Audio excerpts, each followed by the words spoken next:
I'm so tired of vegan snobs acting like, it's easy to just wake up one day and not eat meat.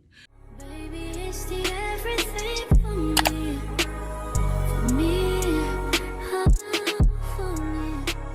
'Cause baby, it's the... Hey ladies, it's Shanice, your go-to mom for mental health and wellness.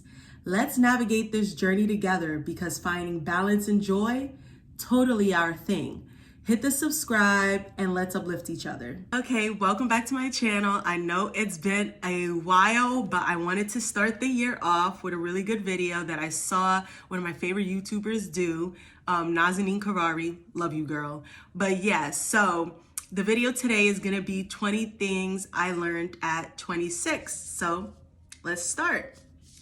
Okay, so for the first thing, it's resting is considered self-care. And that was really important for me within my last season of life, just because I grew up thinking that, being hardworking, staying busy, like that was what you needed to do in order to be successful. And then on the flip side, self-care basically just consisted of skincare, drinking water, doing face masks, that type of stuff. But I never considered that laying in the bed like a potato, it's okay. And that is self-care as well. It helps you recalibrate physically to just lay in the bed, binge on your favorite Netflix show, and just relax. Next is comparison is the thief of joy. Like, I know that a lot of people have probably heard that saying, but it really stuck out to me within this past year just because, being on social media, trying to be a content creator, it's constant comparing yourself to other people, other creators. What am I doing wrong that I'm not getting the engagement that I want to receive, things like that. But within this journey, I've learned that me comparing myself isn't making me happy. And in reality, nobody can be me. Nobody can think to say the things that I choose to say. Nobody can uplift people the way I can. And I take joy in knowing that I am an individual. I'm a creative individual, and I don't need to hold myself to the standard of others in order to find myself successful in life. Next is, and I have a little paper. Next is boundaries teaches people how to treat you. Okay, so I'm a Libra.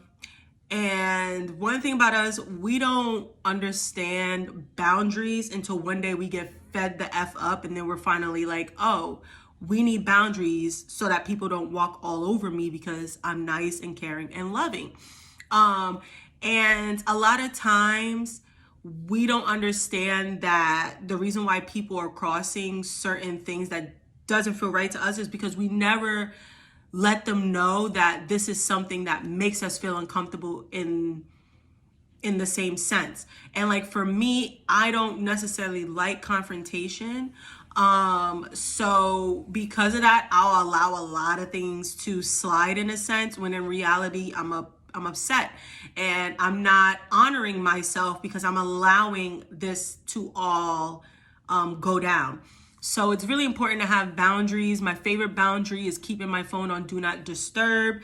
I'm sure my family does not like that, but I just need that boundary. I need people to know that just because we have phones doesn't mean you have instant access to me and my energy. And sometimes, most of the time, I'm overwhelmed with my own thoughts and my own things that I'm stressing about, that it's just better to put people on do not disturb and get back to them when I'm in the mental capacity to talk to them. Next is discover your money wounds and heal from it.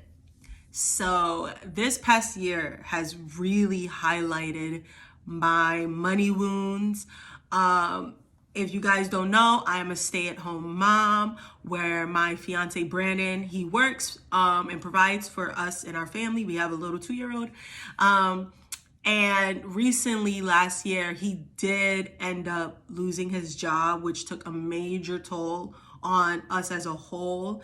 And it really brought up a lot of money wounds for me, where I felt the need to, not use discernment, apply to all these different jobs because out of fear of, being homeless, and we were facing eviction and just a lot of things were going on. And it made me realize that I didn't think I deserved a certain amount of money to maintain. I didn't think that I knew how to, handle money well, and that's why I didn't deserve money and all these different things. And what's important about money wounds is that because you are operating within that wound and that trauma, you're subconsciously attracting that same thing over and over again. So if you believe that you don't deserve a certain amount of money, even though you have the experience and you have what it takes to receive that money, you will continually attract jobs that will underpay you, for example. So it's really important to understand what money wounds are. I could do a whole video on that, but to understand what money wounds are and how it impacts you, how it impacts your thought process, and how to how to just work on reversing all of those learned behaviors and patterns and thought processes in order to attract what you want, attract the abundance that you want and need. Next is silence is an answer. And that really speaks volumes for me, because as somebody who I mentioned before didn't have a lot of boundaries, a lot of time I would sit here and try to over explain myself and people please, and just overexert myself to people that know exactly what I'm saying, that understand. They just choose not to do what I'm speaking about. So silence is an answer. Silence will let people know that they need to treat you better in order to have access to you. And yeah, silence is the way to go. Stop talking, start listening, and yeah, be quiet. Next is don't be afraid to pivot. And that's something I've always done in my whole life, honestly. If something doesn't work, I'm looking for the next thing to see if that could work. I don't really allow things to stop me. Once I have my mind on something, I'm going for it, and I'm going to find 10,000 ways that I can go about it if one of them doesn't work. And I think that that is such a important skill to possess, because within life you're gonna fail, you're gonna have obstacles, and you cannot allow those obstacles to stop you from achieving what it is that you want in life. And being able to pivot and move on and find a new solution to things will help you immensely. It'll help your work ethic. It'll help you stay ambitious. It'll help you stay creative. It's really important to be able to pivot from things and not harbor on the fact that this one particular thing didn't work out. Okay. After is it's okay to put yourself first as a mom. And I know that sounds crazy, but I've been a mom for about 2 going on 3 years, and I never considered putting myself first. Obviously, when you're a mom, you want the best for your child. You want to be the best for your child. And you don't want to repeat the same mistakes that your caretakers or parents may have made in the past. But at the end of the day, you cannot do any of those things for your children if you're not taken care of. If your mental health is shit, you're not going to be able to have the patience to care for your toddler that's bouncing off the walls. You you need to make sure that you're taking care of your mental health, your physical health, that you're drinking water, that you're eating healthy to keep yourself energized, that you're journaling, even reading, just really taking that mental space for yourself. And it's essentially pouring in your own cup. You're supposed to pour into your own cup and allow it to overflow, and it overflows so much that what's overflowing is actually filling up other people's cups. And that's genuinely how it's supposed to be. And as a parent, it's very imperative that you take care of yourself, because if you cannot help yourself, you sure as hell cannot help your kid. So next is consistent average is better than sporadic greatness. Now, what do I mean by that? So a lot of times, at least for me as a creative, I'm like a perfectionist. If something isn't perfect to the T, I won't do it for the rest of the day. And that's not the best habit to have, because it's important that you show up for yourself. It's important that you remain disciplined, that you, even if you don't feel like it, even if you can only give your average, not even your best, that you still get it done. Because consistency will always be over being sporadic. And a lot of times when you are sporadic in your work, in your creativity, you burn yourself out because you're just pushing out 110 all in one go. Whereas if you're putting in 65% each day, it's building up your stamina. So, if you go from 65 to 100 in progress, that isn't like a huge jump as of going from 0 to 100. The next day, you're going to be exhausted mentally and not get much done after that because you don't put 100%. Ideally, you want to put 100% in everything that you do, but with life, it's kind of impossible to be 100% every day, especially as a woman, especially with our hormones and just different things that are going on. You can't be 100% every day. But if you give yourself at least 3 main basic tasks to do, like for me, my 3 main basic tasks is doing my Duolingo, which I'm learning Italian, drinking half my weight in water, and reading 10 minutes every day. Those are my 3 main basic goals. And if I get anything done more than that, then that's great. But if I don't beat myself up because I got those 3 main goals for today. And that's more important, because you're staying true to yourself. You're keeping your word for yourself, which is very important when we talk about self-love. Next is only take advice from people who are where you want to be in life. Okay. As a creative, as somebody that is multi-dimensional, that doesn't want to do one thing in life for the rest of my life, I want to accomplish 50 things and more in my life. It's important that you don't surround yourself with people that think very small-minded, that think you're supposed to do this one thing for the rest of your life, sitting in a cubicle and just living this 9-to-5 life, which 9-to-5 life isn't bad, but you shouldn't impose that type of way of life on other people. And I think within my life, trying to get people to understand that I like doing many things and I don't plan on choosing this one thing to do. It's important that for me to talk to people that are just like me, that understand me, to talk to other creatives that understand exactly what I mean by that. And when it comes to advice, a lot of people are haters. A lot of people see your light before you see your light.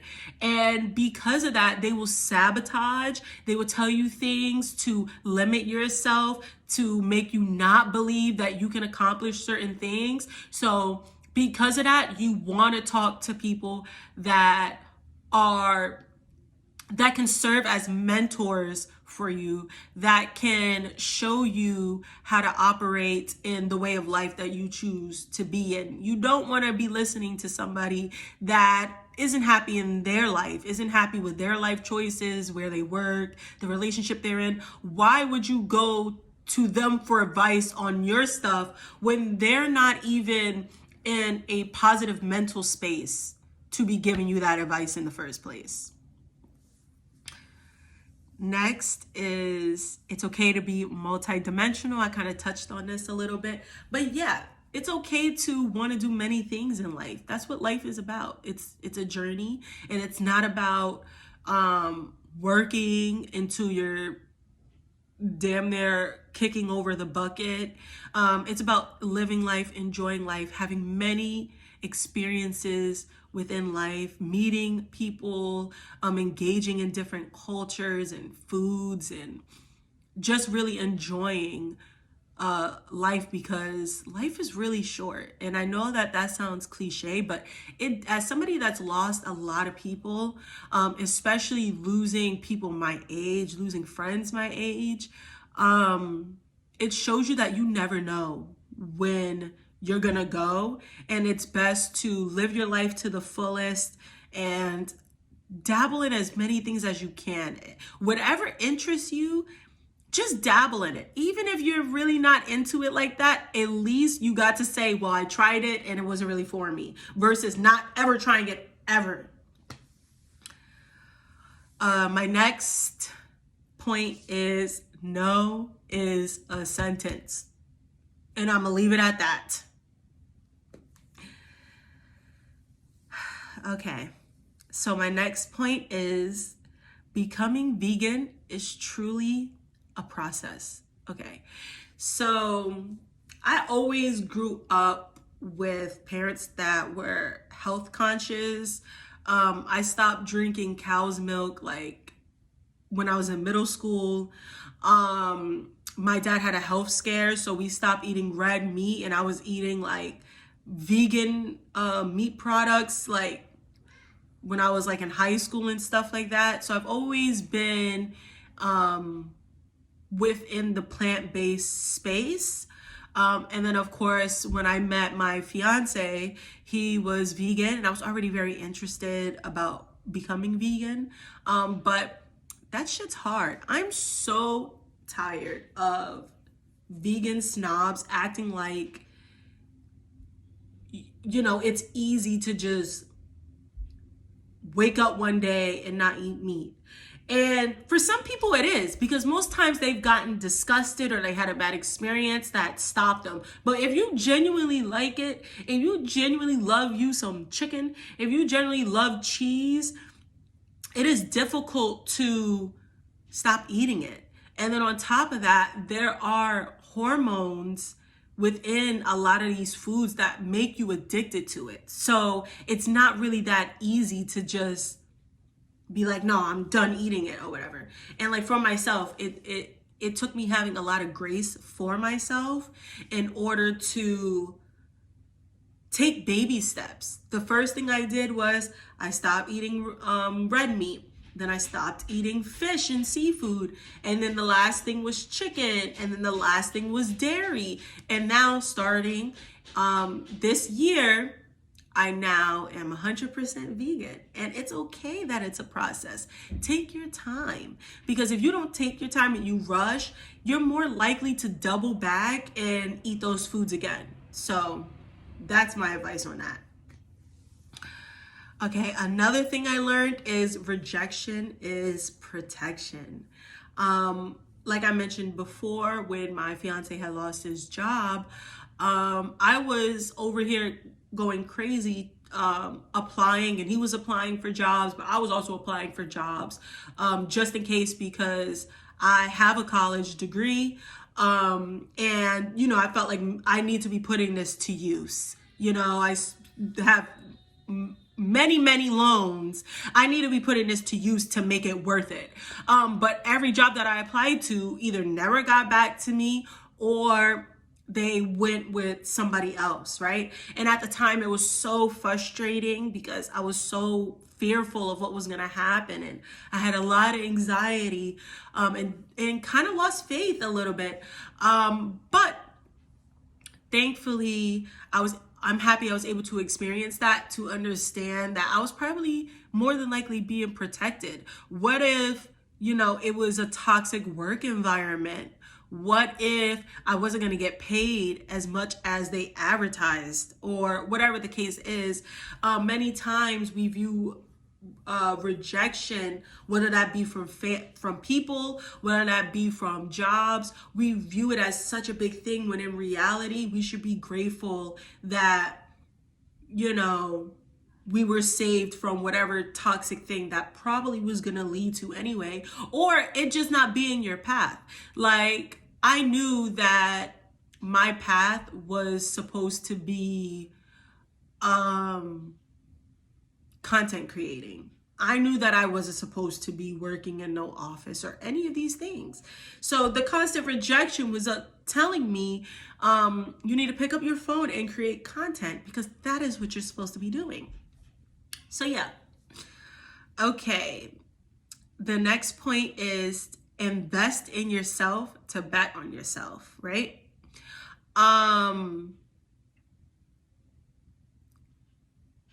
Investing in yourself doesn't necessarily mean you have to go out and buy a whole bunch of materialistic things to adorn your body with. I mean, that is something you can do. But when I say invest in yourself, I mean, if you're going to use money, use it to spend it on a self-help book to get your life together. Use it to buy a journal, to do some shadow work and understand the traumas you experienced as a child and how that actually impacts you in your relationships as an adult. Or like, go download an app to study a new language. Something that's going to elevate you, something that's going to push you, challenge your mind. That is what is important, because that is how you learn new things. And once you learn new things, you gain experiences. And within those many experiences, you gain wisdom, which is what you need in order to navigate life and help others to navigate their life, especially if you choose to have children. So it's important to invest in yourself, whether that is going back to school, developing a new skill, whatever it is, because, it'll help you bet on yourself when it comes to your goals. If you study a few languages, it'll be easier to bet on yourself to apply for a job that requires you to have these different languages under your belt. So invest in yourself to bet on yourself. In order to forgive others, you must forgive yourself. A lot of times, at least for me, especially in relationship wounds from my past, it was so hard to forgive them because I couldn't get over the fact that I allowed this person to treat me a certain way. I allowed this person to continue to play with me, because we all have a choice. We have a choice to exit out of certain situations. We have a choice to let go of certain people. A lot of times we just choose not to do that. We choose to ignore red flags. We choose to see these red flags through a rose-colored glass, and they look like green flags when they're indeed burgundy red, brick red flags, okay? We choose these things. And it's hard to take accountability because it opens up a can of worms on why you chose these things. What is it subconsciously and consciously that's going on for you to allow these things into your life? But once you open those can of worms and you dissect what's really going on in the mental space, your mental space, you're able to heal. You're able to not make those mistakes again. You're able to now allow mistreatment towards yourself again, whether that's you mistreating yourself or whether that's allowing somebody else to mistreat you. At the end of the day, we have a choice. The next point is slow down and be present. That is another lesson I have learned in being rejected by so many jobs. I have worked so much within my middle school, high school, college years. And then once COVID hit, I was still working halfway through. And what I realized is I never truly rested. I never knew what it was to actually rest. And within this past season that I've gone through, I realized that it's important to rest in order to actually enjoy life. If you're working, there's no time to enjoy the things that, what you're paying for will bring you. How can you enjoy your home if you're working, you have no time to enjoy the home that you are paying for every month? How are you able to enjoy your family members? I had my aunt pass away in February. It'll be a year. And I just think about all the times that, what if I wasn't working and I spent time with her or whatever the case is? When you lose people, you realize I had time. I had the opportunity to do these things, but I chose to work. I chose to, be busy and all of these different things. And I get it. It's hard out here in the world right now. But it is important to understand that life is short and you have to take time to be present and show gratitude for the things that you do have right now in your present life, like having breath, having the breath of life. That is something that we should show gratitude for every day, because life is short and it's a blessing to wake up every day. It's a blessing to have a job to go to. It's a blessing to have a home to lay your head in, especially in times like this. It's a blessing to be in positive health. These are the things that we have to slow down, be present, and be grateful for. And the only way for us to be grateful for these things is to pause. Take a deep breath and analyze all of the beautiful things life is blessing within you in this life. Okay, so the next one is drinking half your weight in water is so important. I'm a coffee girl. I could have like 4 cups of coffee and even more. But that shit dehydrates you severely. So one thing that works for me is drinking half of my weight in water, which is about 70 ounces a day. And it's helped me feel much better. It helped me feel hydrated. It helped with my lips chapping. It helped with my acne, flushing those toxins out of my body. It helped with having less cramps during that time of the month. It's very important to drink water. I'm pretty sure everybody in the world knows this. And considering there are parts of America where there is no clean drinking water, be grateful you have drinking water, and drink your water. It brings life to you. Going after that, it's also important to detox from alcohol at least 3 times a year. That's once a quarter of the year. For me, it was important to detox from alcohol because one, alcohol consumption is very close to poisoning yourself. I'm not even gonna lie. It's important for your liver to have a detox because your liver helps with filtering the blood, the water, and all these different things within your body that you need to survive. So it's important to get that detox in. It'll make you feel better, and it'll make your skin clear up. And if there's one thing that us ladies love, is having clear skin. Next is, if you're stressing about being a good mom, 9 out of 10 you are. And I'm going to just leave it at that, because there have been so many times that I'm stressing, looking up things and all of these things, and I'm just like, am I being a good mom? And a lot of times it comes from trauma and just other things that I be going through. But if you're even questioning yourself, that means you're a good mom, because you're trying to be a good mom. And that's all you can do, is try your hardest, you know? Next, there is no such thing as bad emotions. I hate that certain emotions are seen as negative and bad. They aren't. They're just emotions. You go through them, and by a blink of an eye, you're in the next emotion. Most emotions don't last that long. If you're experiencing being angry, being anxious, depressed, or any of these things, journal, or, find somebody that you're comfortable with and talk to them. Because 9 to 10, the emotion is gonna pass. There's no such thing as a good or a bad emotion.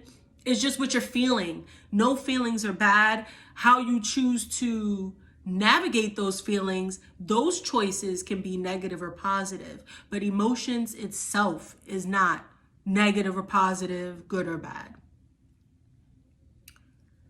Next is, it's not about the destination, but the journey.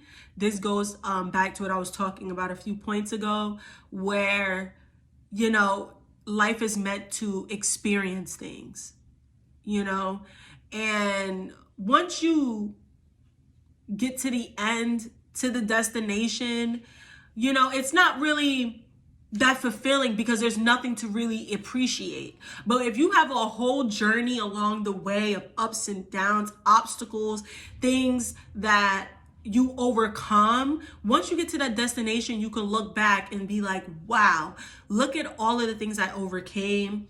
Look how stronger I am now. Look at all the things I learned and I can apply, which is wisdom. It's much more important to enjoy getting there, because once you get to the destination, it kind of dies down, and now you're looking for something else to work towards. You know what I mean? So when it comes to goals and stuff like that, it's more so not about accomplishing the goal, but more so working on yourself to accomplish that goal. Next is, conditional love is an attempt to control others. This one may be a little controversial, I don't know, but recently I have been reading The Mastery of Self by Don Miguel Ruiz Jr. And that book is amazing. I love all of those books. I read The Four Agreements as well.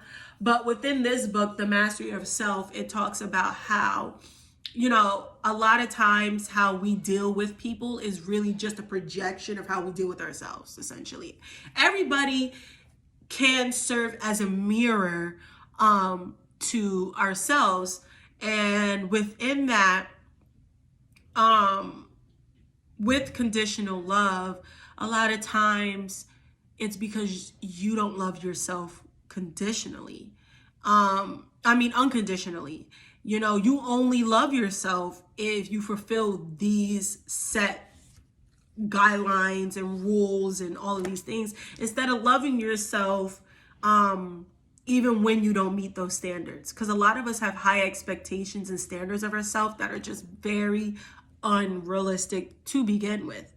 But in order to, when you love yourself in those dark moments, in those ugly moments, that's what true unconditional love is. Because no matter what you go through, what you look like, any of those things, as long as you maintain that self-love, you can go very far in being successful. Whether that's being successful within a relationship to yourself, being successful in friendships, or being successful in romantic relationships. My next point is, resentment is being enslaved to the past. I have a bad habit of holding grudges. It's something that I'm working on because it's not healthy. And in order to have resentment and all of these things, it's because you're replaying that traumatic moment over and over and over in your head. And mentally, that's just not good. It's keeping you in the past. It's keeping you from moving forward, from accomplishing what you need to accomplish in order to, view yourself as successful. It can even stop you from maintaining healthy relationships to other people, including yourself. So it's better to forgive people, not for them. Forgive people for you, so that you can move on, so that you can go on being the successful boss lady that I know you can be. Last but not least, the last thing that I learned at 26 is mental rest is just as important as physical rest. That means staying off of social media, doom scrolling, stressing about things that you cannot control. It's imperative that we understand that mental rest impacts us more greatly than physical rest. Physical rest, we could just go to sleep, wake up, and continue our day, right? Or we can just lay down and relax. But mentally, nothing's worse than being mentally tired and drained, because you can't just go to sleep and be recharged after that. It takes being still, being present, being in silence, being within nature to recharge mentally. I got a little deep, but hopefully this video can help somebody. Thank you so much for watching this video. I look so forward to creating more content in order to help and uplift women and moms, and just bring something of light in this world where there's so much darkness. Thank you guys once again. See you in the next video.